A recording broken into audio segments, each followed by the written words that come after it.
Commissioner General of Prisons, the Commandant General of the National Youth Service, distinguished guests, ladies and gentlemen. It gives me an honor to stand before you today at this momentous occasion, which is the official launch of the strategic framework for the National Police Service, Kenya Prison Service, and the National Youth Service. Your Excellency, today we embark on an important chapter in the transformation of our security and youth service sectors with the full support and leadership of Your Excellency. Allow me to begin by expressing my gratitude to you, Your Excellency, for your steadfast commitment to improving the terms and conditions and the overall well-being of those who dedicate their lives to serving our great nation.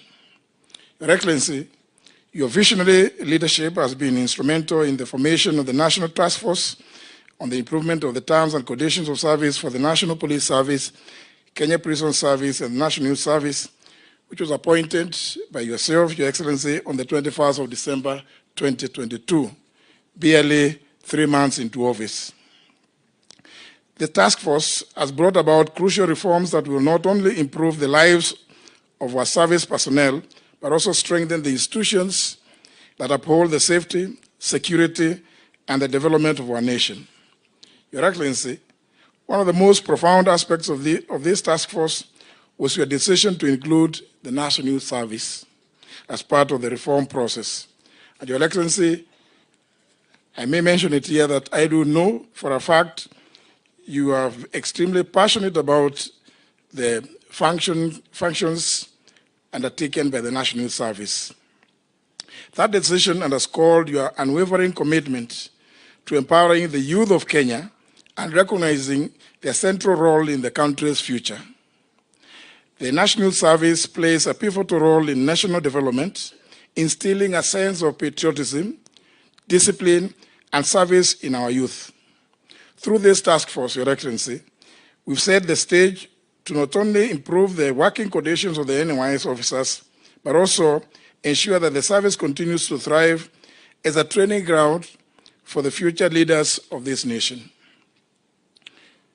On behalf of this entire NYS community, Your Excellency, I extend our deepest gratitude for your continued belief in the potential of Kenya's youth.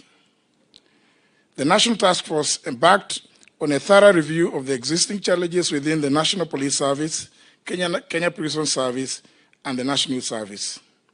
The task force put forward 117 recommendations aimed at transforming these institutions and enhancing the welfare of the officers.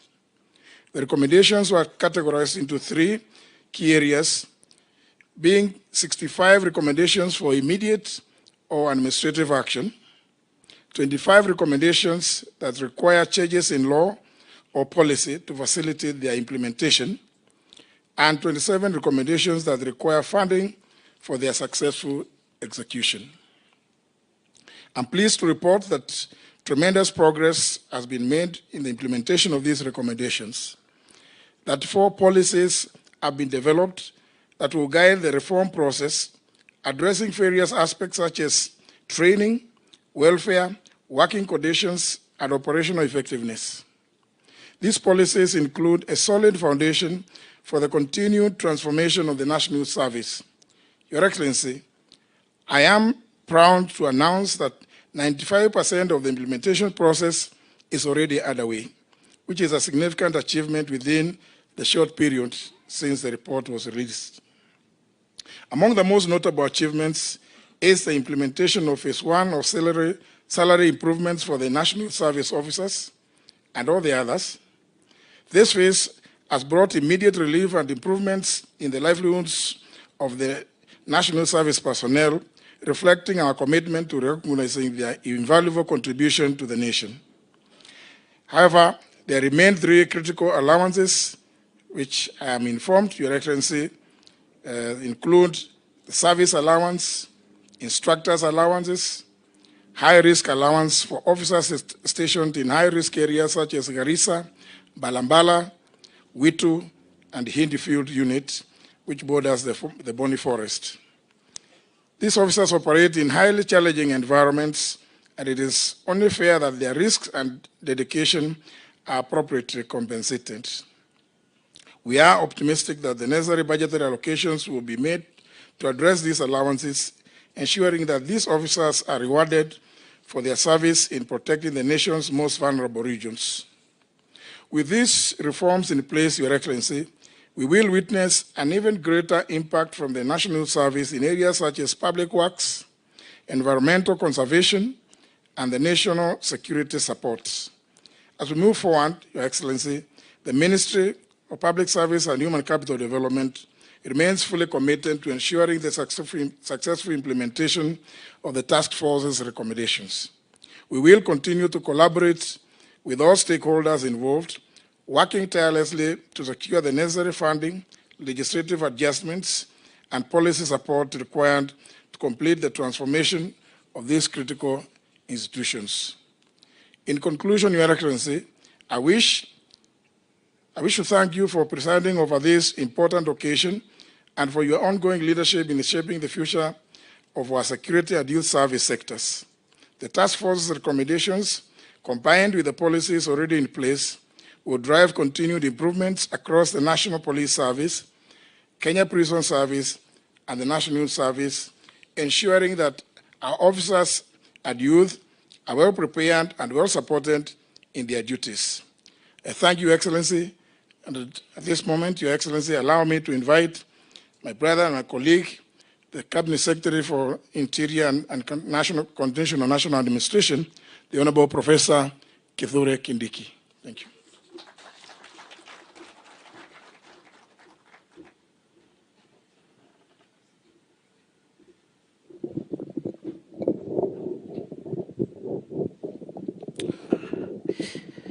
Your Excellency President William Ruto,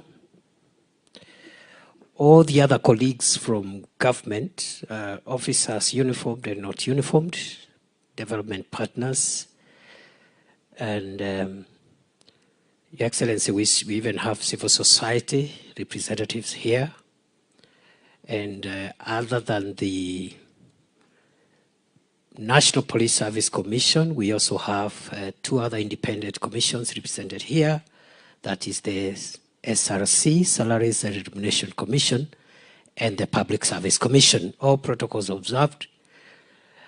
Your Excellency, we are very happy today because on 21st December 2023, 2022, within 100 days, as you had promised when you were seeking election as President of Kenya, you formed a task force to look at security sector reforms and improvement of terms and conditions of our men and women who serve in the security sector to protect our country from crime and from other threats.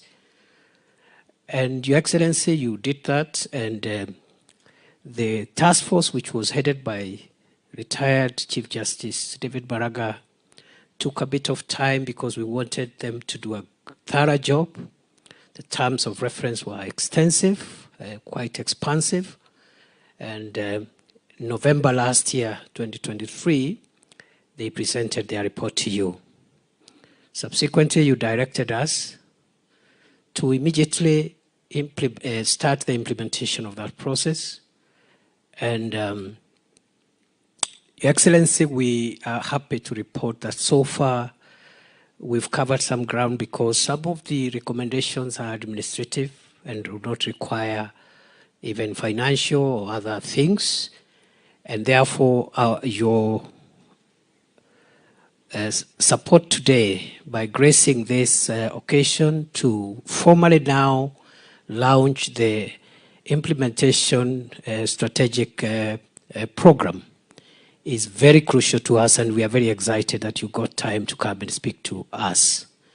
Your Excellency, we were here 2-3 weeks ago, and you directed us further to also look at some of the other things that are not captured already in the ongoing work, especially around the National Government Administration System, which is a significant and important link to the whole of government and whole of security sector delivery. We are working on those directives, mainly on working with the Inspector General of Police to make sure that the police support the work that the national government administration officers do out there in the protection of our country and in the maintenance of peace and harmonious coexistence of the citizens of Kenya.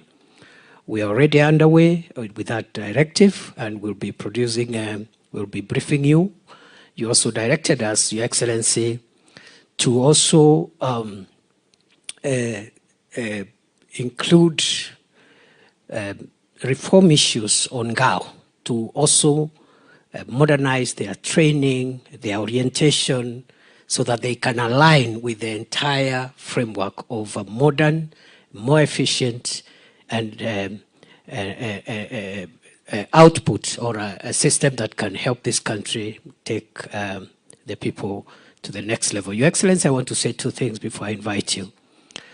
The first one is that the task force, the recommendations are quite expansive, and they are going to cost the government of Kenya quite a bit, especially in these times when our fiscal space is not great. We are grateful so far through your leadership and directives. We have started off on some of even the more difficult issues like welfare issues, but also other issues like modernization of equipment, especially for the police. And we hope that going forward in the coming years, we will also be touching on the other services that are represented. So we are grateful. It's quite an expensive venture, but it is worth it. This country, for it to realize socio-economic development, for this country to move to the next level, we require stability, a secure environment for investors, local and foreign, and a society that is cohesive. For that reason, Your Excellency, we are grateful for the sacrifice you made and the leadership you provided. The second and last point, which I want to make, Your Excellency, is to say that security anywhere in the world is a sensitive issue.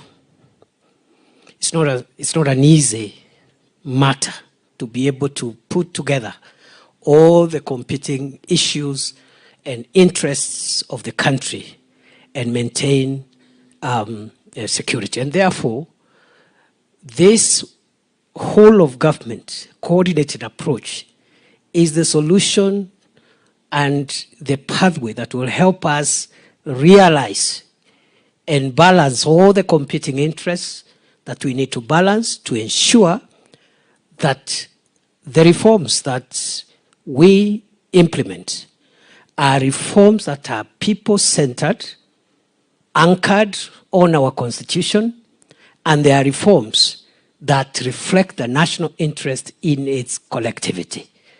And I'm very proud today, Your Excellency, that Kenya, as one of the, if you look at our constitutional architecture for the security sector, as quite a very democratic security sector compared to even some of the older democracies. And I think it's the right thing that we chose under this constitution to have this kind of forward-looking and modern security, people-centered security infrastructure. I want to assure you, under your leadership, from where we sit with my colleagues, both my colleague CS JB Muturi and the other colleagues who are working with us in this enterprise, uniformed and uniformed, we will deliver a people-centered, participatory, open, transparent, and efficient security environment that will help this country realize its socio-economic and cultural objectives as underpinned in our constitution. Your Excellencies, today is not my day. This is your day. I therefore want to request all colleagues to be upstanding as we invite His Excellency the President to address us. Welcome, sir.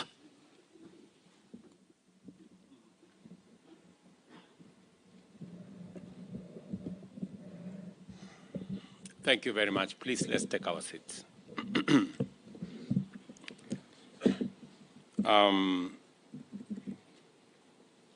Members of Cabinet present, principal secretaries, development partners, friends.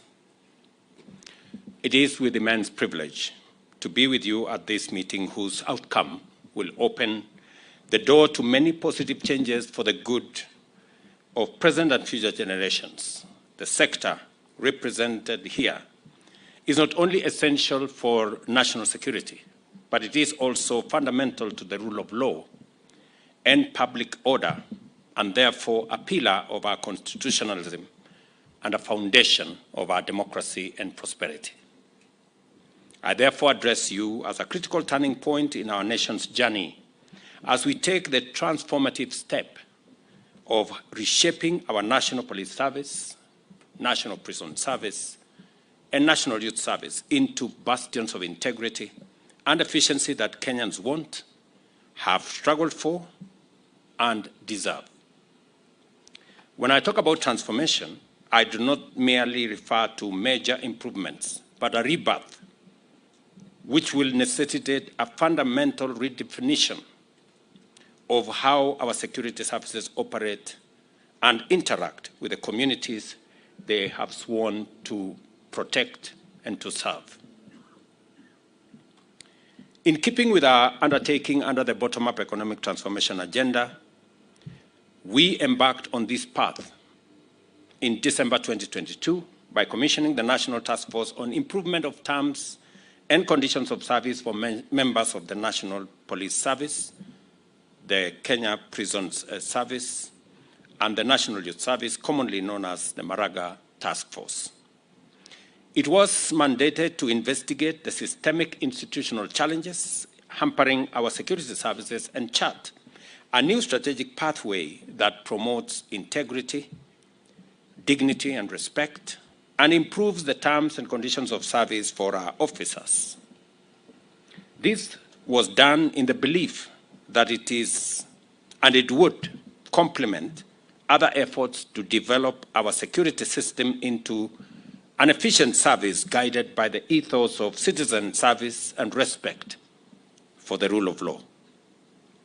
The findings of the task force revealed several issues, including obsolete policies and outdated practices, weak leadership, underfunding, and most concerning of all, rampant corruption and numerous forms of gross malpractices, as well as poor human capital development, in many instances low pay, poor working and living conditions, inappropriate tools and equipment, and lack of support for welfare concerns.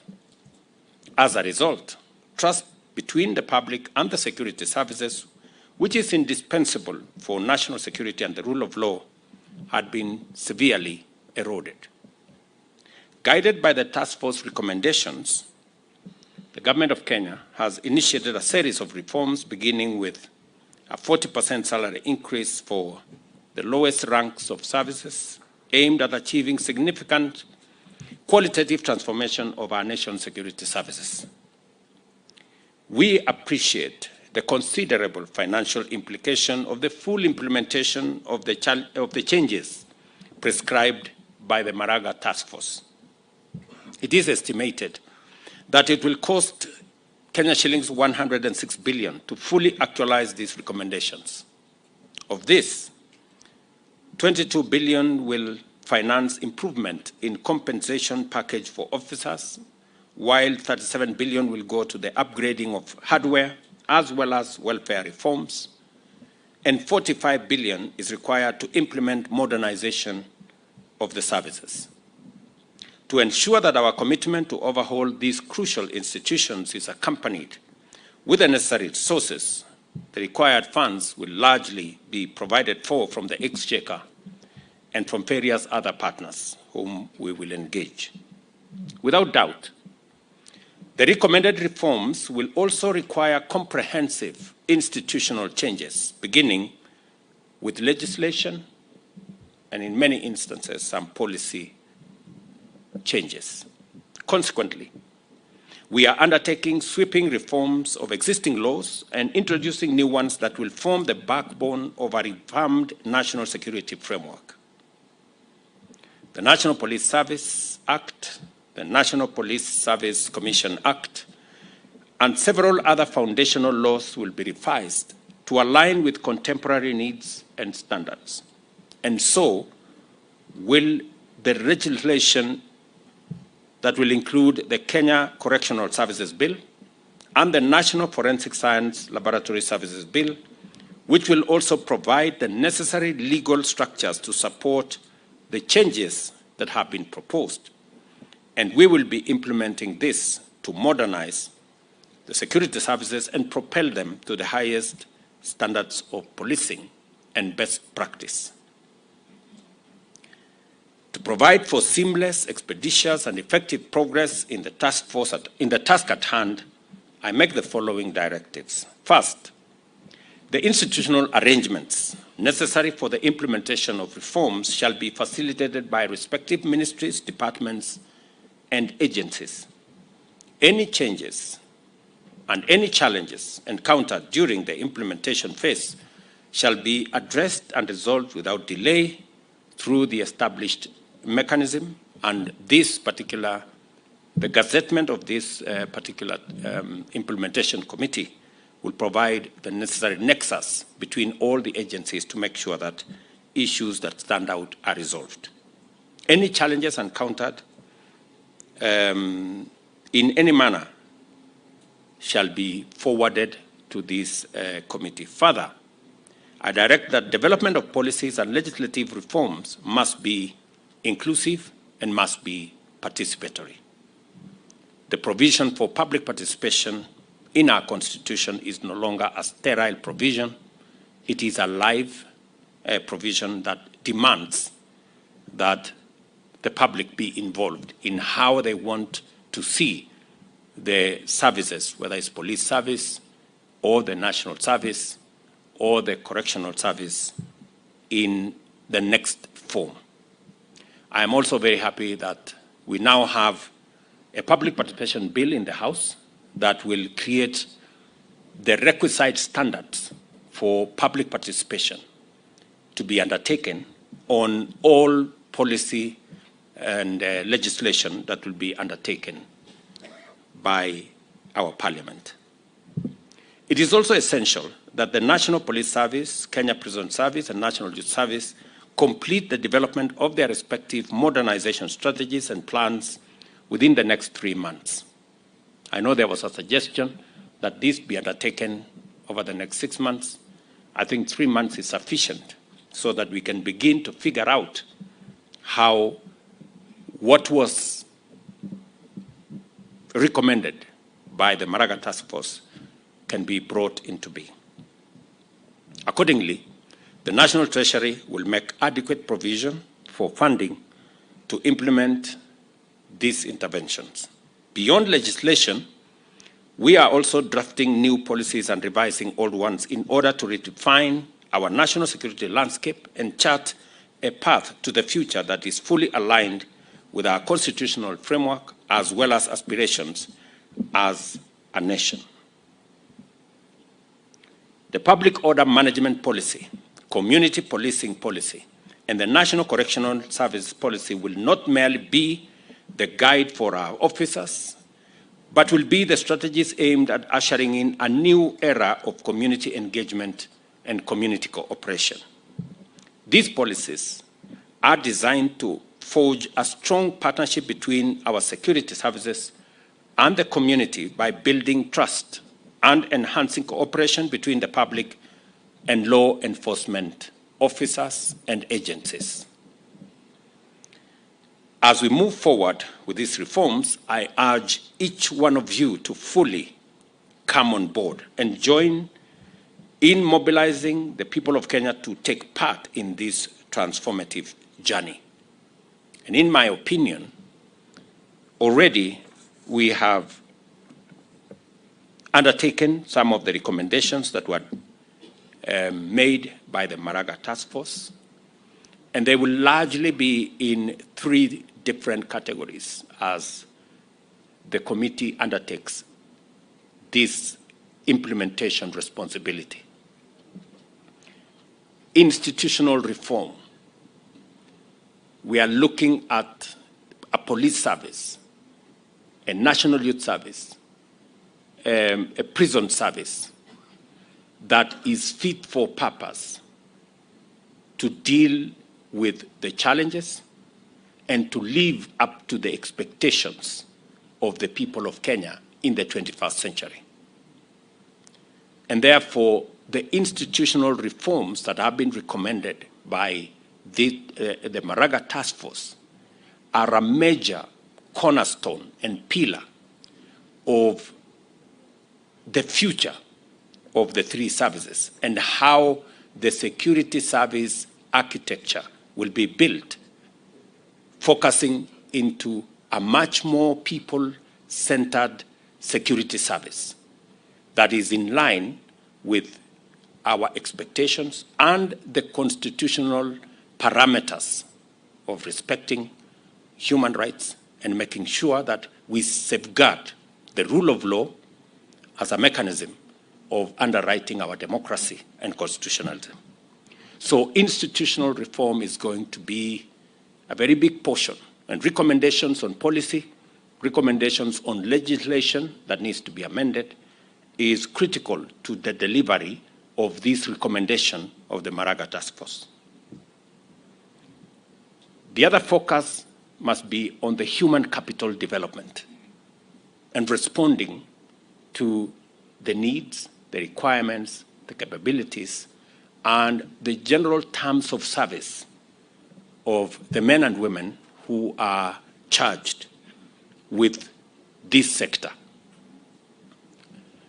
It will go all the way to what we are discussing about the salaries, allowances, housing, transport, and many of the other aspects that are necessary for making sure that we get the best output out of the men and women who serve in this sector. We have started the journey with the first installment of salary reviews.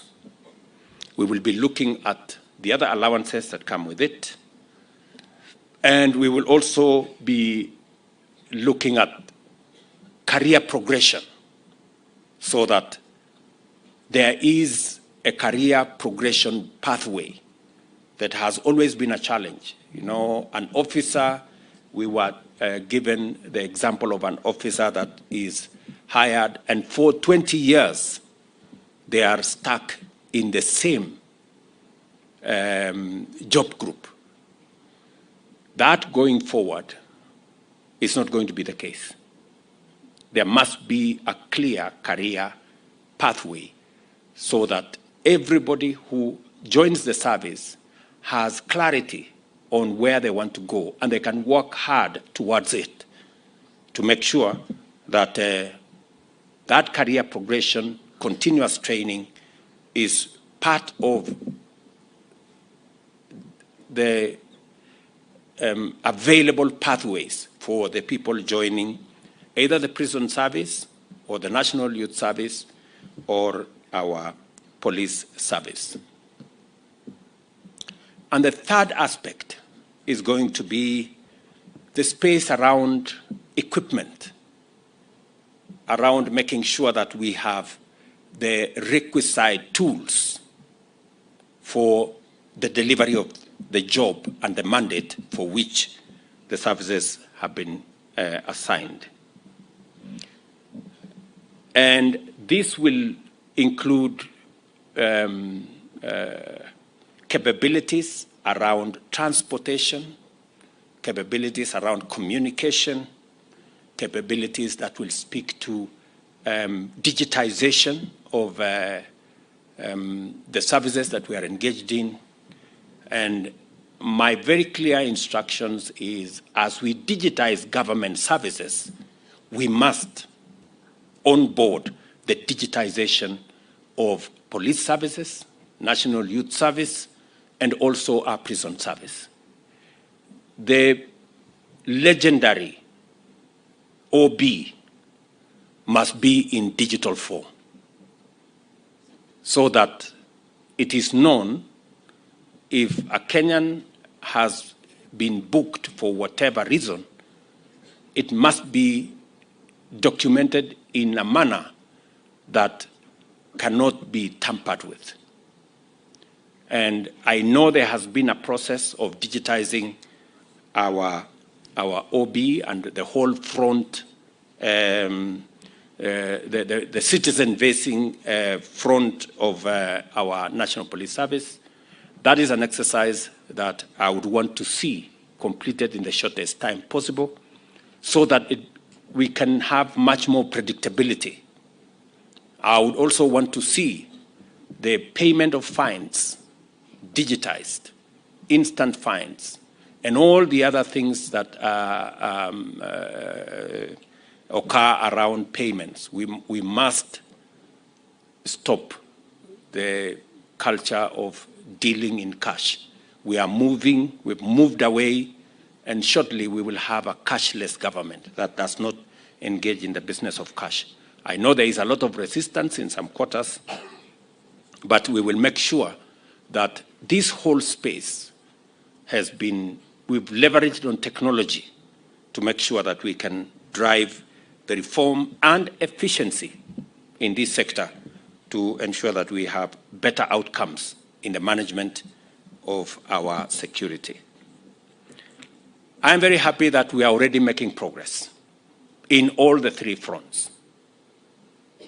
On the reform front, we have legislation that is already in the House. We have legislation that has already been proposed. I want to encourage the implementation team to expedite the formulation of the different policy that have already been worked on, to complete and brush some of the legislation that has been proposed, so that we can engage Parliament in the shortest time possible. On matters equipment, we already have rolled out the modernization of our police service. The first phase, we already have equipment that have been purchased for use by our policemen and women, especially in the difficult areas that we have. And that process is ongoing. I committed that we're going to have a 20 billion shilling program to modernize our police. And now we're going to include the other two services as well, the prisons and the NYS, so that we give them the necessary tools for them to discharge their responsibility. I'm very happy that we have started this process. The first deliveries have already been received. And I just want to commit that we are committed to making sure that that process gets to its logical conclusion. Let me also say that we have concluded the procurement of the first 1,000 e-vehicles that will be used by our police and members of the National Government Administration. It is part of our response to making sure that even as we transport or improve the mobility of our men and women, we are also responding to matters climate change and making sure that we are aligned with the requirements of e-mobility. Let me also say that along the same area of making sure that we are equipping these services, already there are houses that are complete. In fact, I was being asked to go and open some for our policemen and our prison service and our National Youth Service. And the Ministry of Housing tell me that in our institutional housing program that we are undertaking under our housing agenda, 32,000 houses are being built for our security services, from the military to the NYS to the National Police Service and to the prison service. And I want to ask the PSS responsible here to make sure that they are in tandem and in line and in collaboration with the Ministry of Housing, so that we can provide decent housing for our security men and women. We are aware that in some cases,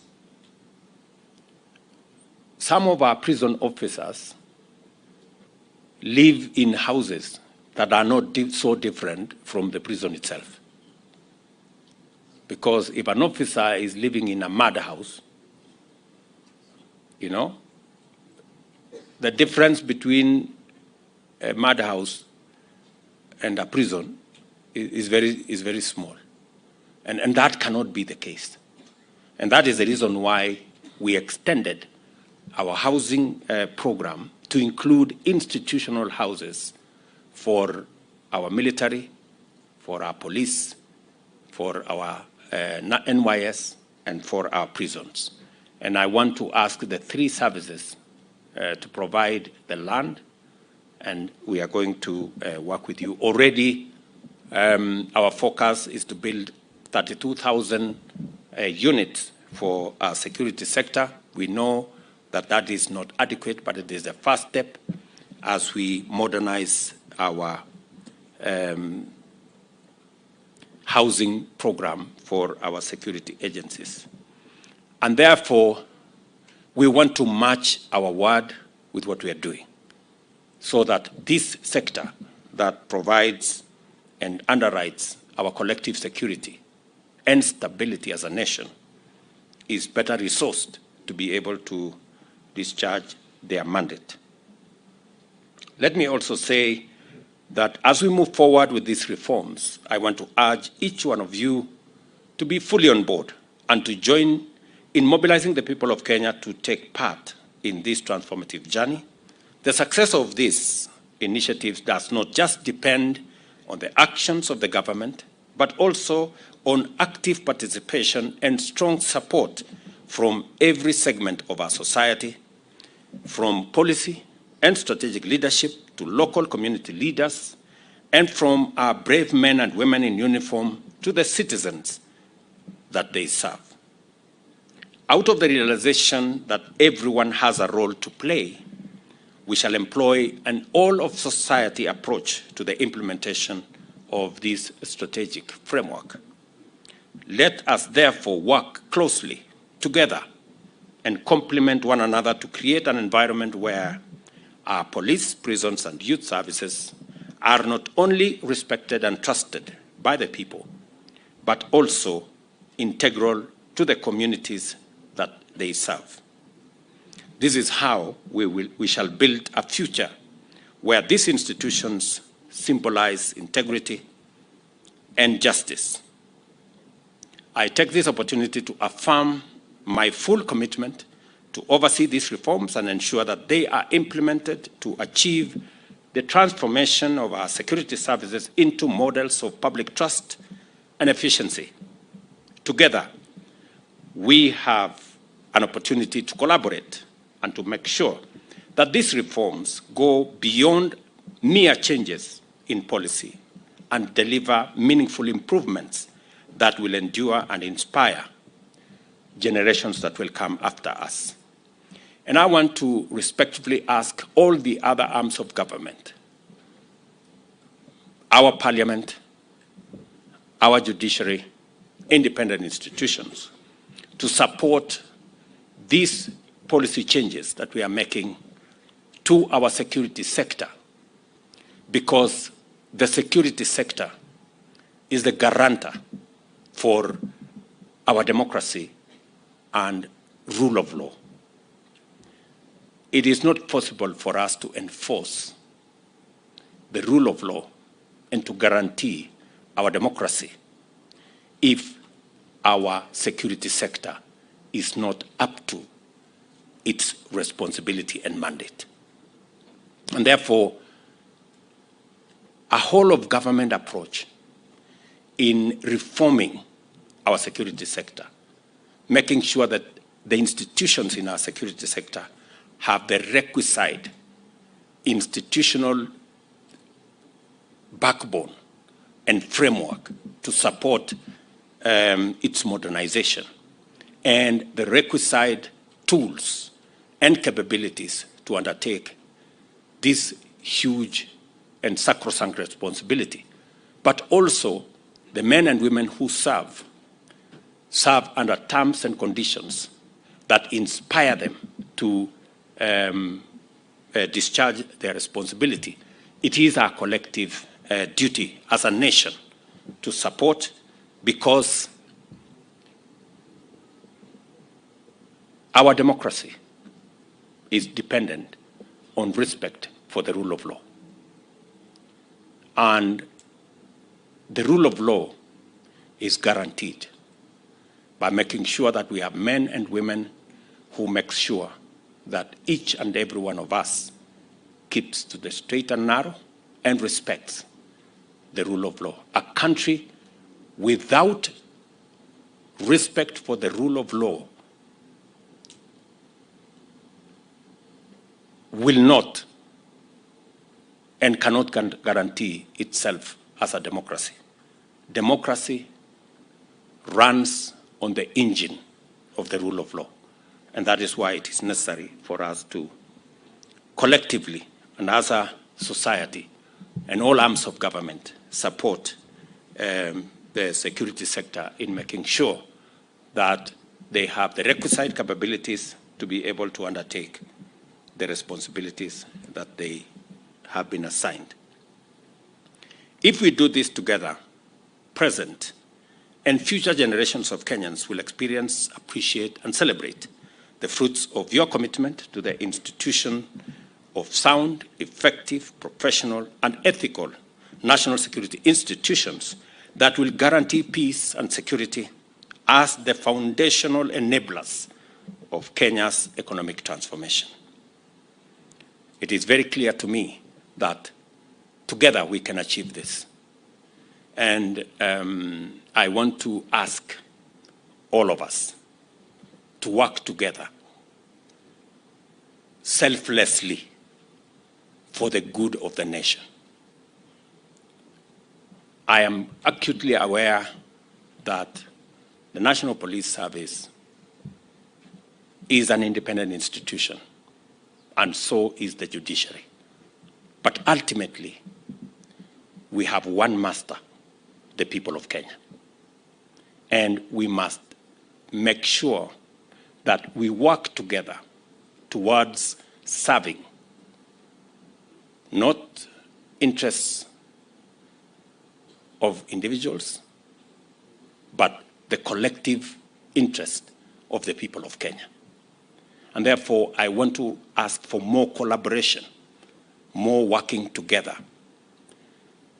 that the independence that we respect and enjoy must also look at how together, interdependently, can work towards achieving the greater interest and the greater good of the people of Kenya. So I really want to ask for a much more harmonious engagement and relationship between our different arms of government and also our different independent institutions, so that we keep focus not on what is good for one sector, but what is good for the greater good of the people of Kenya. Because that way we will be serving the interest of the Kenyan people. We must, by all means, defend our democracy and the rule of law. We must ensure that we also defend our independent institutions. But we must also ensure that we work together towards the common good of the people of Kenya. And that requires leadership that appreciates that our independence is for purposes of making sure that we serve the people of Kenya. It is not independence for any other purpose. It is for making sure that we draw the lines for us to operationally work towards working for the people of Kenya. And I want to ask for greater understanding, greater accommodation, greater intergovernmental and interagency collaboration for us to achieve what is good for the people of Kenya without necessarily disagreements that can jeopardize the greater good of the people of Kenya. So with this, I am very confident that the transformation, the institutional changes we are going to make, the policy changes we are going to make, the improvement in terms of conditions for service, and the whole capabilities and equipment and tools that will be made available to our security sector will help in making sure that our country continues to be a country based on the rule of law, and that also protects our democracy and the rights of every Kenyan. So I am very happy to be part of this occasion. I want to ask the chair and the members of the committee that will be charged with this implementation that I will be keeping tabs on the progress to make sure that what has happened with many task force reports, the famous gathering dust in some places, does not happen to this report. My very best wishes. Thank you very much, and God bless you.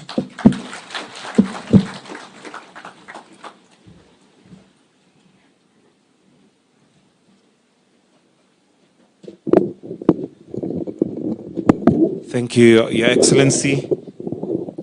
And with your permission, Your Excellency, one more item. We are honored to have you launch the strategic document, which will then be distributed. So if I may kindly request the following to join His Excellency and flank him as he will be pressing the buzzer to have the launch. The CS Interior, the CS Public Service, Acting IG, DIG Kenya, Commissioner General, Kenya Police Service, and Commandant General, National Youth Service, to flank His Excellency as the rest of us kindly let's sit down. We may take our seats, please. And at the count of 3, Your Excellency, you'll press the buzzer as we launch. In 3, 2, 1. Tupige makofi tafadhali. And while still on the platform, Your Excellency, I'll request that for a photo. Give me a cordless.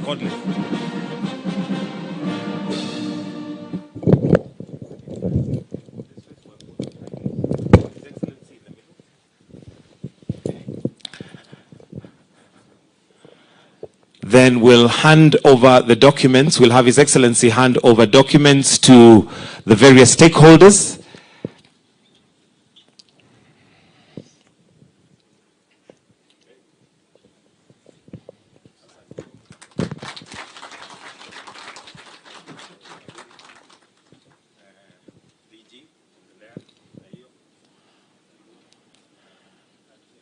And if we can also just have one photo as they are holding the documents.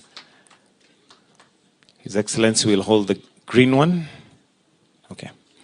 So if they may all hold the documents facing upward, if we can just confirm that it is facing upward as we take a photo. Thank you, Your Excellency.